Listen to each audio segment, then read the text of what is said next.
बरामदी चाहता हूँ ताकि आप खुदा के कलाम को बेहतरीन तरीके के साथ सीख सकें। और आइए अपनी तवज्जो कलाम मुक़द्दस की तरफ लगाते हैं और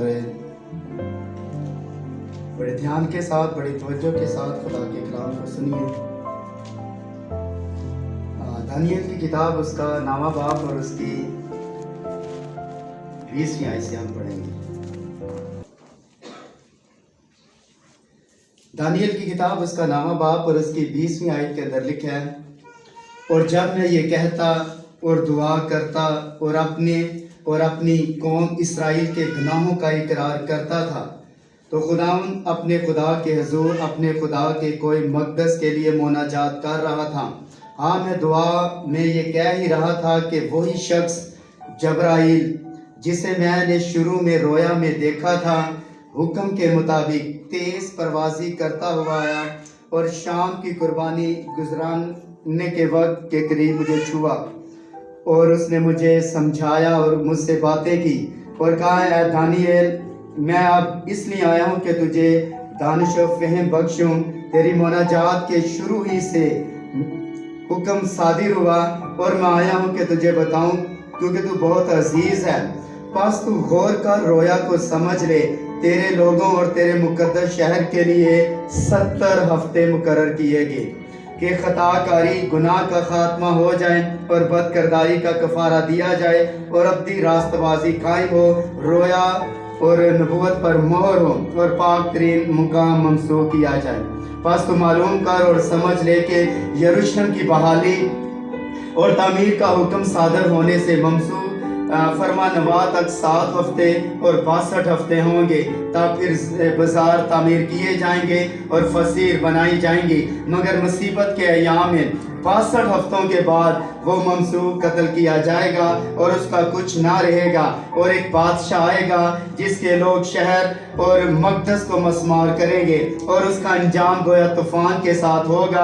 आखिर तक लड़ाई रहेगी, बर्बादी मुकर्रर हो चुकी, और वो 1 हफ्ते के लिए बहुतों से अहद करेगा और निस हफ्ते में ज़बिये और हदिये मौकूफ करेगा और फसीरों पर उजाड़ने वाली मकरूहात रखी जाएगी, यहाँ तक कि बर्बादी कमाल को पहुँच जाएगी और वो बला जो मुकर्रर की गई है उस उजाड़ने वाले पर वाक़या होगी। आमीन। कलाम मुक़द्दस का पढ़ा जाना हम सबों के लिए बरकत का बाइस। सब तशरीफ।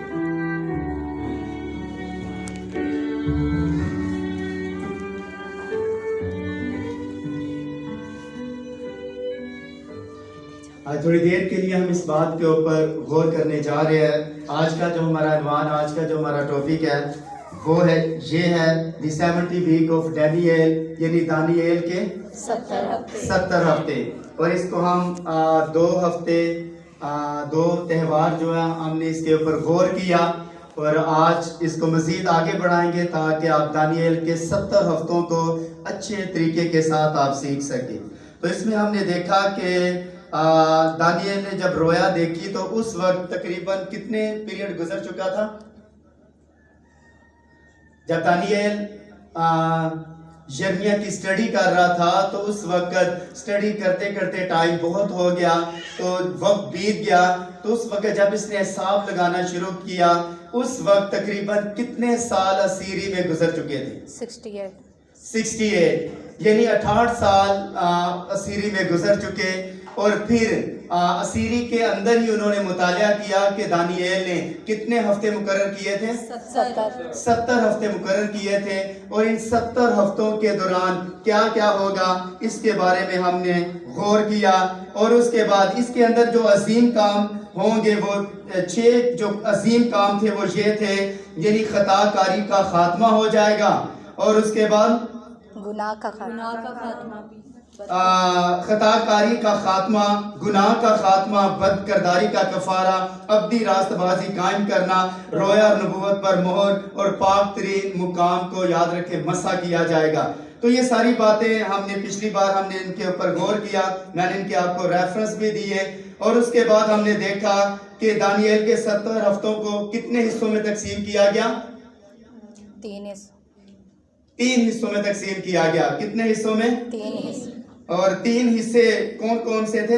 7, 62 और 3.5। 7 और हफ्ता 62 और एक निफ्सता। और उसके बाद हमने इसके ऊपर गौर किया कि जो यीशु मसीह जब कत्ल हुए, यहाँ आकर यीशु मसीह की डेथ हुई, उस वक्त तकरीबन कितने पीरियड गुजर चुका था? 486 और 6 महीने याद रखें उस वक्त बनते हैं जब यीशु मसीह को यहाँ मसलूब किया गया था। उसके बाद हमने देखा कि रोमन कैलेंडर और नबूवती कैलेंडर के बारे में भी हमने इसके ऊपर गौर किया। और उसके बाद 3 हिस्से बड़े यहाँ मैंने आपको बताए, और वो नंबर 1 ये था, 70 हफ्तों के पहले हिस्से में 7 हफ्तों का जिक्र है। यानी 70 हफ्तों के पहले हिस्से में कितने? 7 हफ्ते। 7 हफ्तों का जिक्र है, जो कितने बनते थे? यहाँ कितने बनते थे भैया? 490। यानी 70 हफ्तों के पहले हिस्से में 7 हफ्तों का जिक्र है, यानी 490 सालों के अरसे को कवर करता है। और ये अरसा यरूशलेम की तामीर और उनकी वापसी को कवर करता है। और दानियल नामा बाप और उसकी 25वीं आयत, दानियल की दुआ का जवाब था। ये वो अरसा था जब वो यरूशलेम को तामीर कर रहे थे और दुश्मन इन्हें तंग कर रहे थे। ये वो मुसीबत और बड़ी मुश्किल का वक्त था। अज़रा उसका 4था बाप और उसकी पहली आयत से लेकर 6ठी तक, और ये काम अज़रा और नहमिया के दौर में ये जारी था। ये जो पीरियड था याद रखें, नहमिया और अज़रा के जमाने के अंदर जारी था। और दूसरा हिस्सा, दूसरे हिस्से में कितने हफ्ते आते हैं? 62 हफ्ते। कितने? 62। और 62 को 7 के साथ ज़रब दे तो कितना बनता है? 434 साल। कितने? 434। दूसरे हिस्से में ये जो हिस्सा याद रखें, ये पहला हिस्सा है, ये पहला हिस्सा है, और ये हिस्सा दूसरा, ये दूसरा हिस्सा है। दूसरे हिस्से में 62 हफ्ते जो कि 434 बनते हैं। और अगर हम इसमें पिछले 49 शामिल कर लें, यानी 7 ज़रबे 7 कितने बनते हैं? 49। तो इसमें 50 शामिल कर ले तो ये बनते हैं कितने? ये टोटल हो गए 483 साल। कितने? 483। और ये 483 साल और यहूदी कैलेंडर के मुताबिक ये वो वक्त था जब यीशु मसीह ने यरदन में पानी का बपतिस्मा लिया था। ये 483 साल याद रखें, ये बड़े खास हैं। और ये वो वक्त था जब यीशु ने पानी का बपतिस्मा लिया। उस वक्त याद रखें, यानी ADC 30 में बपतिस्मा लिया और बर्मन और अपनी खिदमत का आगाज किया। यानी पहला हफ्ता पहले हिस्से के अंदर कितने थे? 490 साल। दूसरे हिस्से के अंदर 434 साल। और तीसरा हिस्सा आखिरी हफ्ता है, और ये 2 हिस्सों पर मुश्तमिल है। यानी एक ये हिस्सा नंबर 1 और एक ये हिस्सा है। ये 2 बड़े खास हिस्से हैं, यानी 3.5 साल और 3.5 साल।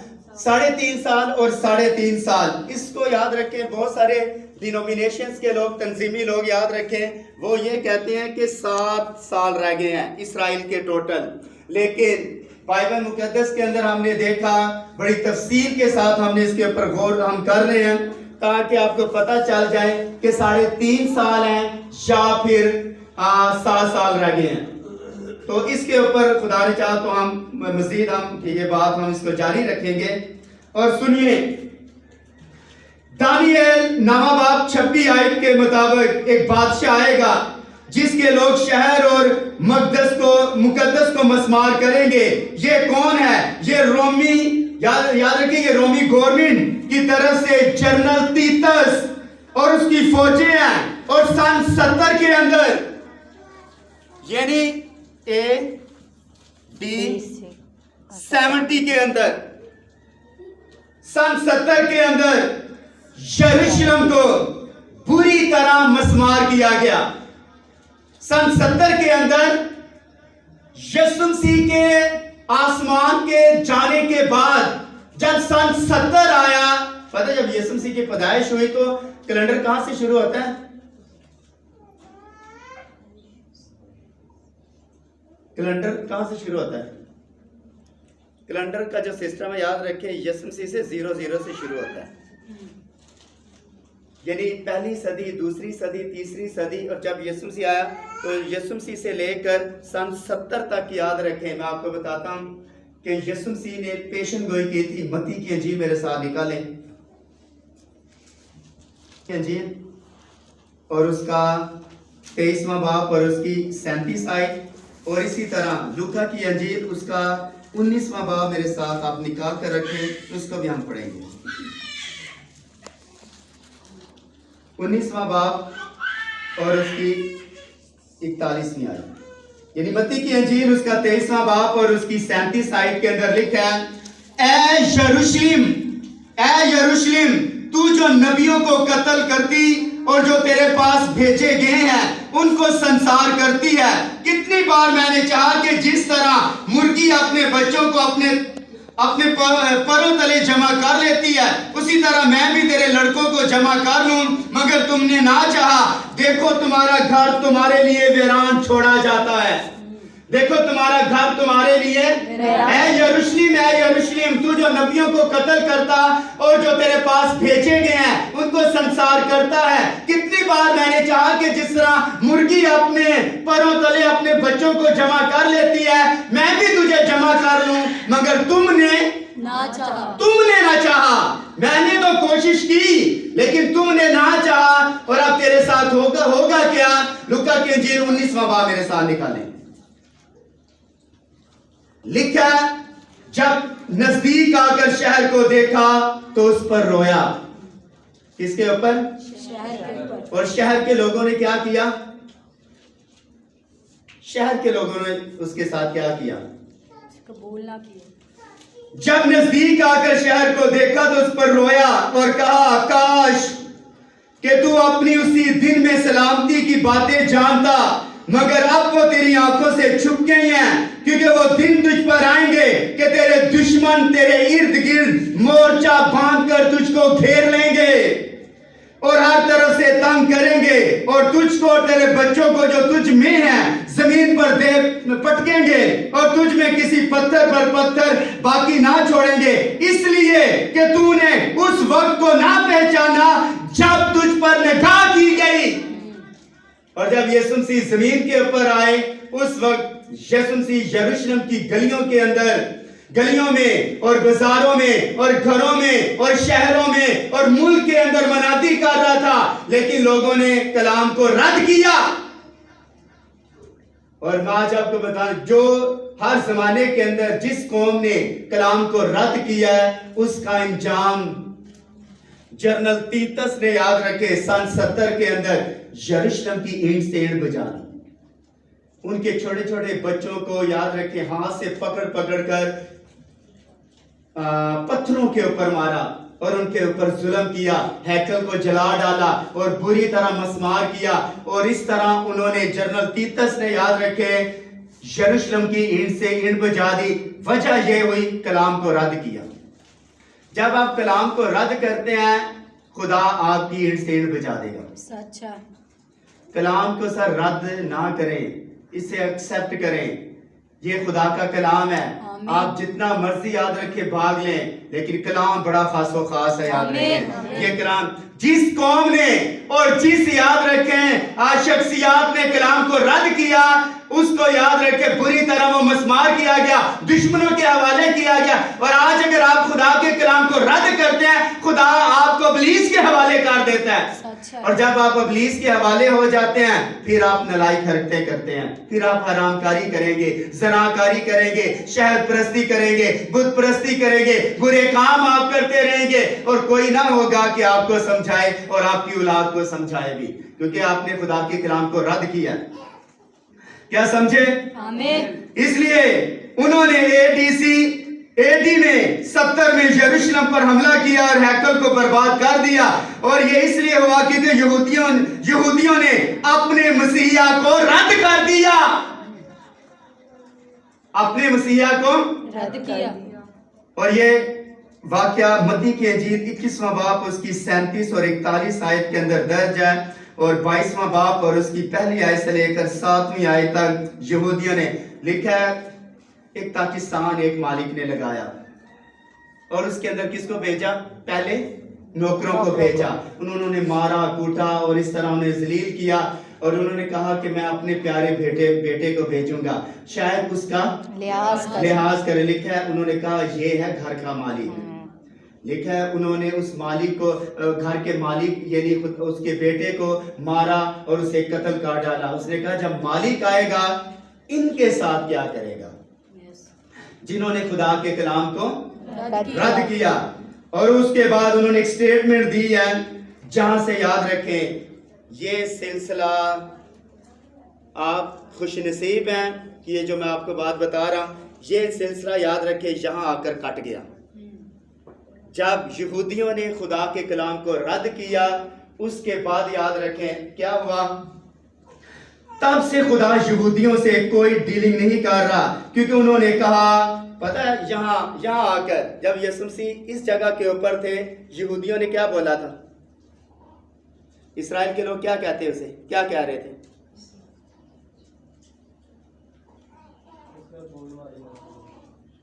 उन्होंने ये कहा इसका खून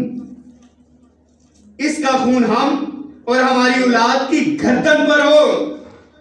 और रोमन गवर्नमेंट इन्हें तितर बितर कर दिया और वो पूरी दुनिया में परगंदा हो गए। तब से खुदा गैर कौमों के साथ डीलिंग कर रहा है। यहां याद रखें ये 3.5 साल और 3.5 साल जो है यीशु मसीह ने इस पीरियड के अंदर याद रखें मनादी की है। अब ये जो पीरियड रहता है 3.5 साल रहते हैं, लेकिन इसको हम इसके अंदर मेंशन करते हैं। लेकिन अब यहां एक बहुत बड़ा गैब है और इस गैब के अंदर याद रखें हम लोग हैं। इस गैब के अंदर अब खुदा यहूदियों के साथ, इसराइल के साथ कोई डीलिंग नहीं, उनकी सारी की सारी जो डीलिंग है गैर अक़वाम के साथ है। और इस दौरान खुदा गैर कौमों में से अपने बेटे के लिए दुल्हन चुन रहा है। 7 कलीसिया जमानों में वो फक्त गैर कौम ही से डीलिंग कर रहा है, खुदा इसराइल से। खुदा जब भी इसराइल से डीलिंग करता है किस तरह करता है?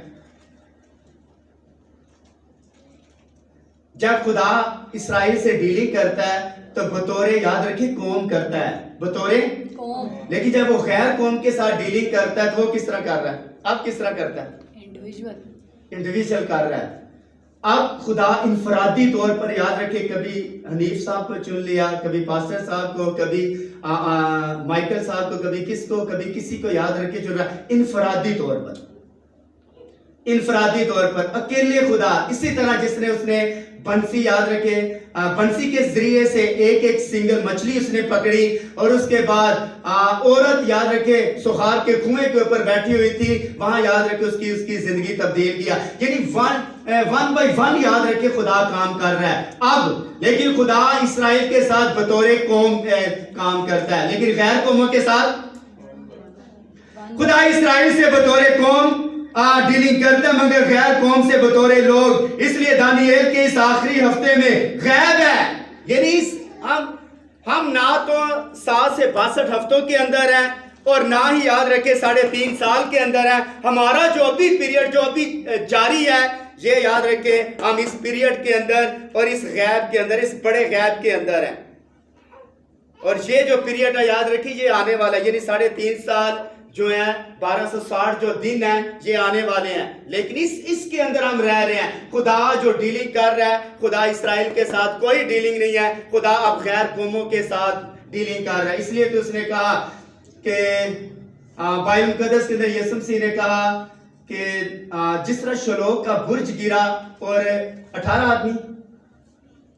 आदमी नीचे दबकर मर गए, उन्होंने कहा क्या तुम्हारी दनस्त में वो तुमसे ज्यादा ईमानदार थे? यीशु मसीह ने कहा नहीं, अगर तुम तौबा ना करोगे तो सब इसी तरह हलाक हो जाओगे। तो इसी तरह हेरोदिस ने उसके बाद पिलातुस ने उनके ज़बीहों के साथ खून बहाया और यीशु मसीह ने कहा कि वो इतने अच्छे नहीं थे, लेकिन अगर तुम तौबा ना करोगे तो सब उसी तरह हलाक होगे। तो तौबा इस खुदा ने इस पीरियड के अंदर आपको मौका दिया है कि आप तौबा करेंगे। और अब खुदा क्या करने जा रहा है सुनिए।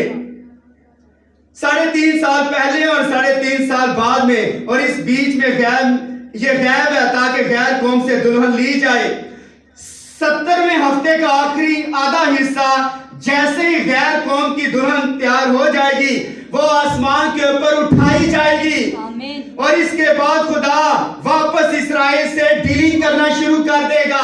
जो ही आपकी मुद्दत और आपका म्यार और आपका वक्त खत्म हो जाएगा, खुदा की सारी जो तवज्जो किस तरफ चली जाएगी? इस्राएल।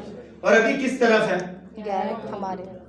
अब खुदा की सारी तवज्जो गैर अक़वाम के साथ है।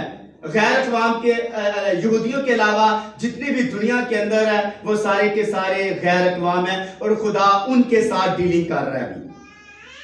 और आप देखें, और इसके बाद खुदा वापस इस्राएल से डीलिंग शुरू करेगा और इस्राएल को कफारे की ईद के लिए बुलाएगा और फिर ये बात पूरी होगी कि बदकिरदारी का कफारा दिया जाएगा और अपनी रास्तबाजी कायम की जाएगी। मुकाशफा 11वें बाब के मुताबिक कितने नबी आएंगे?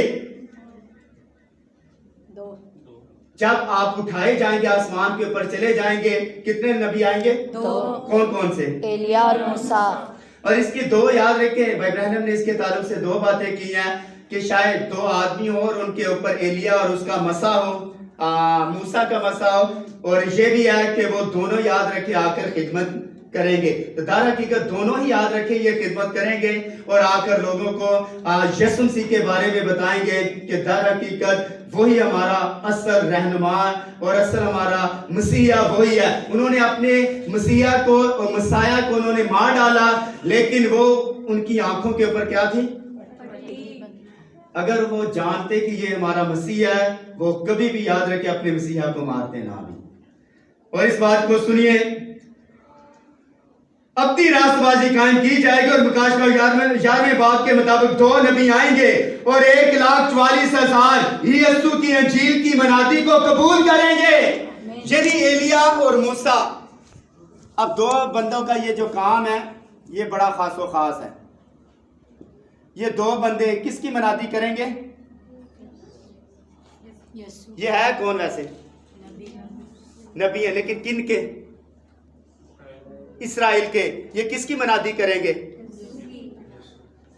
ये मनादी किसकी करेंगे? क्या करेंगे? यीशु की मनादी।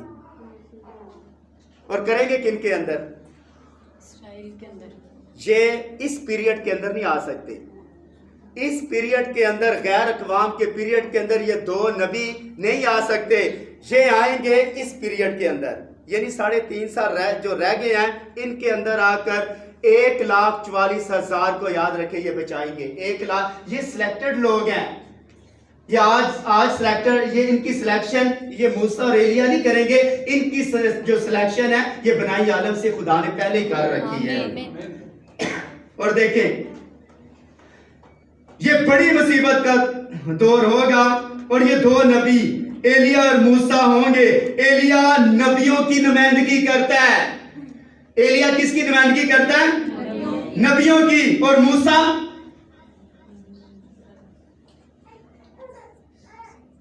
किसकी नुमाइंदगी करेगा आकर? नहीं, इस्राएल की नहीं। हाँ, नहीं, नुमाइंदगी कह रहा हूं मैं, मनादी नहीं, नुमाइंदगी। किसकी नुमाइंदगी आकर करेंगे? एलिया किसकी नुमाइंदगी करता है? जितने भी नबी जमीन के ऊपर आए उनका याद रखे, उनको लीड ये करता है एलिया, क्योंकि इसकी रूह जो है ये 5 दफा जमीन के ऊपर आई है। पहली दफा कब आई? खुद, जब वो खुद आया। दूसरी बार अलीशा के ऊपर। तीसरी बार यूहन्ना जो पानी का बपतिस्मा, जिसने यीशु मसीह को पानी का बपतिस्मा दिया, उसके ऊपर आकर ठहर गई। चौथी बार कब आया? नबी के खुदा के खातम इब्राहिम के ऊपर आया। और 5वीं बार याद रखे ये खुद आएगा। और ये याद रखे इसके अंदर जो रूह है ये बड़ी खासो खास है। आमीन। ये स्पिरिट जो इसके अंदर है, बार बार खुदा इसी को क्यों भेज रहा है? इसलिए कि ये नबियों की नुमाइंदगी करता है। और यार इसके अंदर डर नहीं है, डर नहीं। इस बिल को क्या कहता है? तेरा कुत्ते चाटेंगे। बादशाह की बीवी को कोई बंदा बोलकर देखे कि तेरा खून कुत्ते चाटेंगे, तो याद रखें उसके साथ। अब उसने क्या बोला? यूना ने हेरोदिस की बीवी को क्या बोला? हेरोदीस को उसने बोला कि तुझे अपनी भाई की बीवी रखना रवा नहीं है। ये कलाम के खिलाफ है। दिलेरी की रूह है उसके अंदर, डर नहीं है उसके अंदर कि कौन मुझे क्या कहे। गर्दन कटा लेते हैं लेकिन सच्चाई से मुनहरफ नहीं होते। और यही सच्चाई है, याद रखे, सच्चाई एलिया के पास और मूसा शरीयत की नुमाइंदगी करता है और शरीयत से साबित कर देगा यीशु मसीह वो जो नबी है, वो नबी, वो याद रखे, वो यीशु मसीह है। साबित करेगा अपने किरदार से। मनादी के दौरान मूसा साबित कर देगा 1,44,000 के ऊपर जो मसीह आने वाला था यही मसीह है। आमीन, आमीन। के जरिए से साबित करेंगे। और उसके बाद मूसा शरीयत की नुमाइंदगी करता है और जब ये दोनों खास नबी मसीह की गवाही बनी इसराइल को देंगे और निशान दिखाएंगे, तब इसराइल मसीह को कबूल करेगा और 1,44,000 पर मोहर लगेगी। फिर यीशु मसीह को पहचानेंगे। और मुकाशे की किताब उसका 7वां बाब और उसकी 4थी आयत से लेकर 8वीं आयत तक भाई बहनों कहते हैं, जैसे यूसुफ ने अपने भाइयों को अपने आप पर जाहिर किया, जैसे यूसुफ ने अपने भाइयों पर अपने आप को जाहिर किया, वैसे मसीह अपने आप को जाहिर करेगा, क्योंकि यूसुफ मसीह की मिसाल है। आमीन। पता है यूसुफ ने क्या किया था? जब उसके भाई आए मिस्र के अंदर अनाज लेने, तो क्या हुआ? उसने अपने आप को जाहिर किया। उसने लिखा है जितने भी नौकर चाकर और जितने भी लोग थे बाहर निकाल दिया और उसने अपने भाइयों को जाहिर किया और उसने बताया मैं यूसुफ हूँ। वो यकीन नहीं करते थे क्योंकि दूसरे दर्जे का वो हाकिम बन गया था। लेकिन यूसुफ की बीवी किधर थी? महल के ऊपर, महल में ऊपर, महल। हाँ? महल में ऊपर, महल में। यीशु जब 3.5 साल के अंदर अपने आप को वहां आकर जाहिर करेगा तो जकरिया की वो पेशेंगोई पूरी होगी। वो पूछेंगे ये तेरी छाती के ऊपर जख्म कैसे लगे, तेरी पसली के ऊपर जख्म कैसे लगे, तेरी पीठ के ऊपर जख्म कैसे लगे, तेरे हाथों और पांव पर कील कैसे लगे।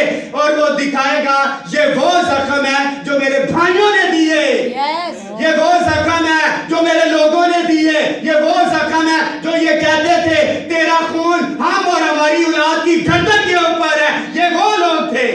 और बताएगा उन्हें ये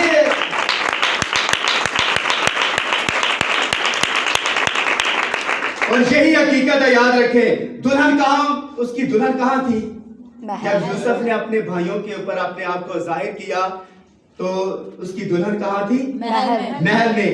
और आप जब यीशु मसीह अपने आप को इसराइल के ऊपर जाहिर करेगा, आप किधर होंगे? महल, हाँ, आसमान पर। आप किधर बैठे होंगे? ऊपर। यूसुफ अपने भाइयों के ऊपर जाहिर करने के लिए तख्त से नीचे आया और लैदा कमरे के अंदर। इसी तरह यीशु मसीह दुल्हन ऊपर बैठी होगी और वो अपने लोगों के ऊपर अपने आप को जाहिर करने के लिए जमीन के ऊपर आएगा। आमीन, आमीन।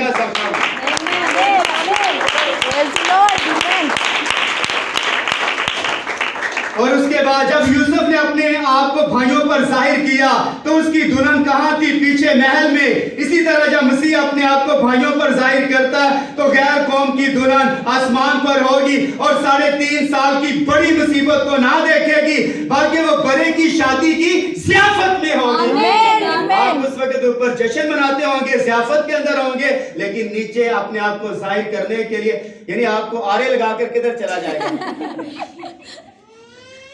नीचे आएगा, नीचे आएगा।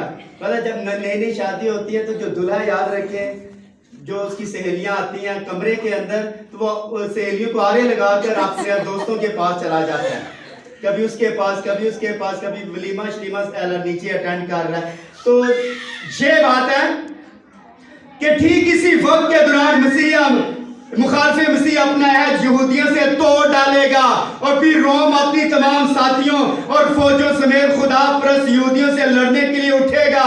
दानियल की किताब 9वां बाब और उसकी 27वीं आयत। फिर खुदा यीशु मसीह आसमान से अपने लश्कर के साथ आएगा और उन फौजों को पता इधर जो ही याद रखें, ये मूसा और एलिया के दौरान ये ट्रिपल जो 6 है, याद रखें, ये आएगा। और ये बंदा 3.5 साल यहूदियों के साथ अहद करेगा और उसी दौरान ये अहद को तोड़ देगा और जमीन के ऊपर, याद रखे, इसराइल की ईंट से ईंट बजा देगा और कहेगा मैं मसीह का क्या मुकाम हूँ। पता फलस्तीन का और इसराइल का मसला हल नहीं होता, ये 666 सेकंड के अंदर हल करेगा, सेकंड के अंदर।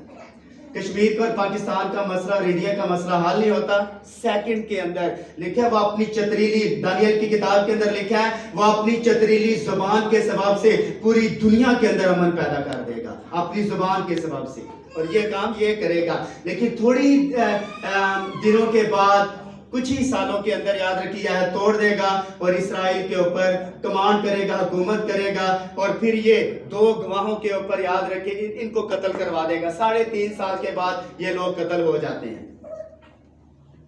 उसके बाद फिर खुदा यीशु आसमान से अपने लश्कर के साथ आएगा और उन फौजों को शिकस्त देगा। फिर यहूदी मसीह की कुव्वत को जानेंगे और उसके जख्मों को देखेंगे और रोएंगे और डर जाएंगे, जैसे यूसुफ के भाई डर गए थे। मगर यीशु ने कहा डरो मत, यीशु भी कहेगा, यूसुफ ने कहा डरो मत, यीशु भी कहेगा डरो मत। ये सब कुछ इसलिए हुआ ताकि जानें बचाई जाएं, 1,44,000 बचाए जाएं। और यूसुफ ने क्या बोला अपने भाइयों को? उसने कहा देख हमने तुझे कुएं में डाल दिया, तेरे ऊपर तो शद्दत किया। लेकिन यूसुफ ने क्या बोला? यूसुफ क्या कहता है? हाँ? यूसुफ ने बोला कि ऐसा मत कहो, इसलिए मुझे इसलिए खुदा ने यहाँ भेजा है, मैंने बड़ी मुसीबत उठाई है ताकि हमारी नस्ल और हमारे लोग, याद रखे, खुराक खा सकें। आमीन। उनको बचाने के लिए, आप सबको बचाने के लिए खुदा ने मुझे मिस्र के अंदर भेजा दिया। ये सब कुछ इसलिए हुआ ताकि जाने बचाई जाए और उनसे प्यार करेगा, क्योंकि खुदा ने ये सब कुछ होने दिया। क्यों यहूदियों ने मसीह को रद्द किया? फक्त मुझे और आपको बचाने के लिए। मैं आज आपको बताना चाहता हूं, यहूदियों के साथ खुदा के प्रॉमिस हैं, वादे उनके साथ है, सारी डीलिंग उनके साथ है। सिर्फ उनकी आंखों के ऊपर पट्टी जो बांध दी गई या उन्हें अंधा कर दिया गया, सिर्फ मुझे और आपको बचाने के लिए, वरना कभी भी कलाम इधर ना आता भी। ये कलाम कभी भी इधर नहीं आ सकता था। क्या खूबसूरत खुदा ने ये काम किया यीशु मसीह ने, हमारी यहूदियों की आंखों में पट्टी बांध। इसलिए यीशु मसीह ने कहा ऐ बाप इन्हें माफ कर, क्योंकि ये नहीं जानते, वो नहीं जानते थे कि पट्टी हमारी आंखों में बंधी है। अगर वो जान लेते कि हमारे मिसाया को, हमारे मसीहा को ये है, सवाल ही नहीं पैदा हो सकता कि रोमी गवर्नमेंट, याद रखे, यीशु मसीह को हाथ भी लगा दे। ये हो नहीं सकता था, लेकिन उनकी आंखों में पट्टी बांध दी गई। फक्त मुझे और आपको बचाने के लिए, गैर कौम की कलीसिया को बचाने के लिए, रूहों को बचाने के लिए, जाने बचाने के लिए, दुल्हन को बचाने के लिए। आप देखें 1,44,000 दुल्हन में शामिल नहीं होंगे। 1,44,000 यहाँ आकर एलिया और मूसा की मनादी में जब बचेंगे तो याद रखें इस हिस्से के अंदर आ नहीं सकते। पता कितनी कुंवारियां थी टोटल? 10। 5 कहाँ चली गई? अंदर बादशाह के महल के, यानी बादशाह के तख्त के ऊपर बैठ गई। जो 5 थी वो किधर चली गई? हाँ, वो किधर चली जाएंगी? ये 1,44,000 बंदे, याद रखे, दुल्हन का हिस्सा नहीं होंगे। लेकिन मिलेनियम के अंदर और 1000 साल बादशाह के अंदर 1,44,000 क्या करेंगे? और जो 5 कुंवारियां खो गई थी, उन्होंने कहा हमारे लिए दरवाजा खोल। उसने कहा मैं तुम्हें नहीं जानता। वो ऑयल लेकर आ गई, पूरी तैयारी के साथ आ गई, लेकिन दरवाजा बंद हो गया, उनका पीरियड खत्म हो गया और वो वापस चली गई। ये कौन थे लोग?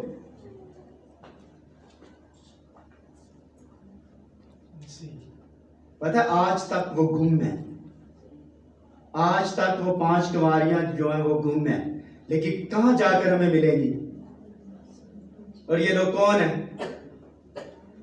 कृतियों को खत मेरे साथ निकालें, एक रेफरेंस है।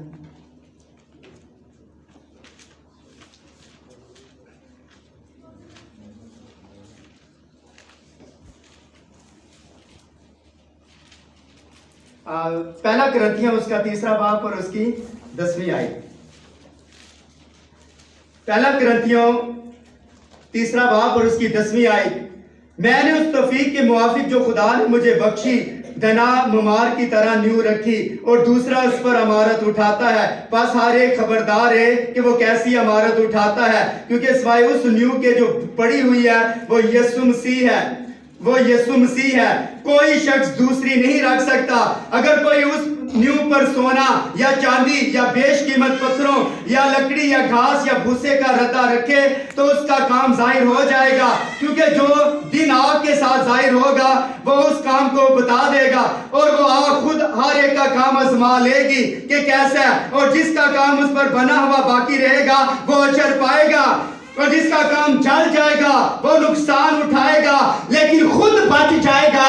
लेकिन जलते जलते वो खुद बच जाएगा, लेकिन जलते जलते। ये कौन लोग हैं? ये बच तो जाएंगी जलते जलते, लेकिन बड़ी मुसीबत, याकूब की बड़ी मुसीबत में से होकर याद रखें। और ये खैर कवाम है। शायद आप में से भी लोग बैठे हो जो 5 कुंवारियां जो बेवकूफ थी, यार बेवकूफी क्या हुई इनसे? ऑयल कम। मैं आज आपको बता, हवा पूरे कलाम के साथ खड़ी थी या आदम पूरे कलाम के साथ खड़ा था?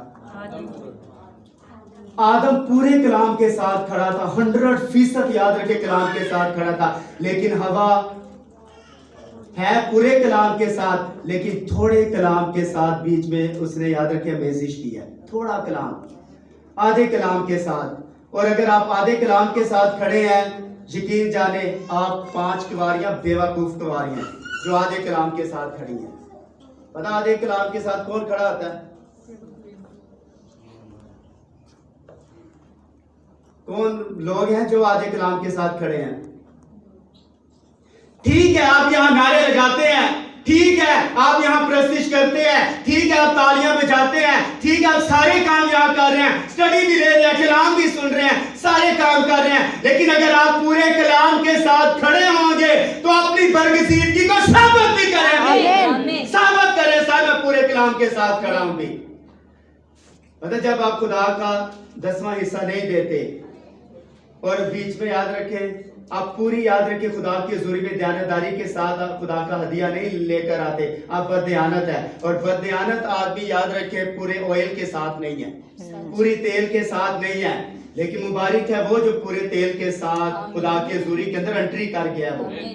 और ये 10 कुंवारियां 5 चली गई, तख्त के ऊपर बैठ गई, और 5 कहां चली गई हैं? 5 मिलीनियम के अंदर चली जाएंगी। और 1,44,000, अब 1,44,000 1000 साल बादशाह के अंदर क्या करेंगे ये 2 क्वेश्चन के लोग? इनकी ड्यूटी क्या होगी? क्या ड्यूटी है इनकी? इनकी ड्यूटी ये है, ये ख्वाजा सुराओं का काम करेंगे। यानी तुम्हें पता है बादशाह की बेटियां और जो बीवियां उनके दरवाजे के सामने जो ड्यूटी करते थे पुराने वक्तों के अंदर बादशाह और बाइबल मुकद्दस के अंदर, वो ख्वाजा सुरा थे, खोजे थे, वो ड्यूटी किया करते थे। और ये याद रखिए 1,44,000 बाइबल मुकद्दस के अंदर लिखा है ये सारे हमारे थे, ये ख्वाजा सुरा हैं। और ये वो लोग हैं जो याद रखिए दुल्हन को सपोर्ट करेंगे, वहां दुल्हन की मदद करेंगे। आप कहेंगे मुझे पिज्जा चाहिए, अच्छा सर आपको ला कर देते हैं। मुझे याद रखिए मुझे चिकन चाहिए, मुझे ये चीज चाहिए, तो फौरन जाकर याद रखिए आपकी हेल्प करेंगे। ये ख्वाजा सराय आपकी हेल्प के लिए 1,44,000 इनकी मनाती में बचने के लिए, आपकी प्रोटेक्शन के लिए दिए जाएंगे, आपकी हिफाजत के लिए दिए जाएंगे। क्या समझे? Yes sir. और लिखा है, अब याद रखें 1,44,000 दुल्हन में शामिल नहीं है। मुकाशे की किताब 4 बाब 14वीं आयत, ये वो हैं जो औरतों के साथ, बाकी 14वां बाब उसकी 4थी आयत, ये वो हैं जो औरतों के साथ आलूदा नहीं हुए, बाकी कुंवारे हैं, ये औरतों के साथ आलूदा नहीं हुए। क्या मतलब? जिनकी शादी नहीं हुई और वो कुंवारे हैं। दरअसल ये ख्वाजा सराय हैं जो दुल्हन के कमरे के चौगिर्द रहते हैं। ये तख्त पर तो नहीं बैठेंगे, लेकिन तख्त के इर्द गिर्द जरूर खड़े होंगे, और ये 1000 साल बादशाह में मौजूद होंगे। और मत्ती की अंजील 19वां बाब और उसकी 12वीं आयत के अंदर 3 किस्म के खोजे हैं। जमीन के ऊपर कितने किस्म के हैं? 3। नंबर 1 कुदरती हैं, नंबर 1 कुदरती जो मां के पेट से पैदा होते हैं, नंबर 2 जो यीशु के लिए, और नंबर 3 जो खुद बने हैं। यानी 3 किस्म के ख्वाजा सुरान जमीन के ऊपर जिन्होंने अपने आप को खोजा, खुद बनाया अपने कारोबार के लिए। एक खोजा जिन्होंने अपनी जिंदगी आसमान की बादशाह के लिए वक्फ कर दी, और एक वो खोजा जिन्होंने अपनी माँ के पेट से वो खोजा पैदा हुए। ये 3 किस्म के खोजे। बड़ी मुसीबत याकूब की बड़ी मुसीबत के फौरन बाद जैसे ही जमीन पाक हो जाएगी, फिर मसीह और कलीसिया जमीन पर 1000 साल बादशाह करने के लिए नीचे आएंगे और गुनाहगारों की राख पर यानी जमीन पर 1000 साल बादशाही करेंगे। आपका हेडक्वार्टर कहाँ होगा? नहीं, हेडक्वार्टर आपको स्टैब्लिश कहाँ किया जाएगा? कहाँ आपको क्या मिलेगा? यरूशलेम के अंदर। यरूशलेम के अंदर याद रखिए आपका हेडक्वार्टर होगा, और यरूशलेम के अंदर याद रखिए पूरी दुनिया आपसे इंसाफ करने आएगी। लिखा है पौलुस रसूल ने क्या खूबसूरत बात की है। रसूल कहते हैं कि क्या तुम नहीं जानते कि हम दुनिया का इंसाफ करेंगे? क्या तुम नहीं जानते कि हम दुनिया का इंसाफ करेंगे? इवन के कहा कि हम फरिश्तों का भी इंसाफ करेंगे। फरिश्तों का भी आप वहां बैठकर याद रखिए डिसीजन करेंगे, यानी चौधरी होंगे, वहां जज होंगे, और सारे बैठकर याद रखें। या तो 15 रुकनी बेंच लगते हैं या 20 रुकनी बेंच लगते हैं, वहां याद रखिए सारी दुल्हनी बेंचों के ऊपर बैठी होगी। लोग आपसे याद रखिए उम्मीद लेकर आएंगे, आप डिसीजन करेंगे। और जो बंदा याद रखे, सुने, जो बंदा अपने घरों के फैसले नहीं कर सकता, वो दुनिया के क्या फैसले करेगा? अच्छा, ये सच्चाई आपको बता। इसलिए हिकमत के साथ इस्तेमाल करें। अगर खुदा ने आपको हिकमत दिया है तो आपने जो भी हमारे कलीसिया के बड़े मामला इस तरह हमारे पास आए, लेकिन हमने हल किए। खुदा ने हिकमत दी है, वास्ते साहब के पास आए, मेरे पास आए, भाइयों के पास। और उसके बाद क्या होगा? बड़ी मुसीबत याकूब की बड़ी मुसीबत के फौरन बाद जैसे ही जमीन पाक की जाएगी, पता है हर मशतून की जंग कहां आकर लगेगी, और जमीन जो राख बन जाएगी, इसी के ऊपर आप बादशाही आकर करेंगे। हर मशतून की जंग किस पीरियड के अंदर है? 3.5 साल याद रखे, जो ही खत्म होंगे उसके बाद हर मशतून कितनी हवाएं हैं? कितनी चल चुकी हैं? 2। पता जब इंडिया पाकिस्तान का मैच हो तो तीसरी जंगे अजीम कहते हैं, बेवकूफ। ये मुकाशे की किताब मेरे साथ निकाल देता है, रेफरेंस।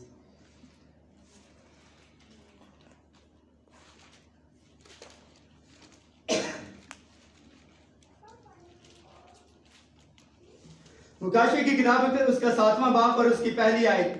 इसके बाद मैंने जमीन के चारों कोनों पर 4 फरिश्ते खड़े देखे।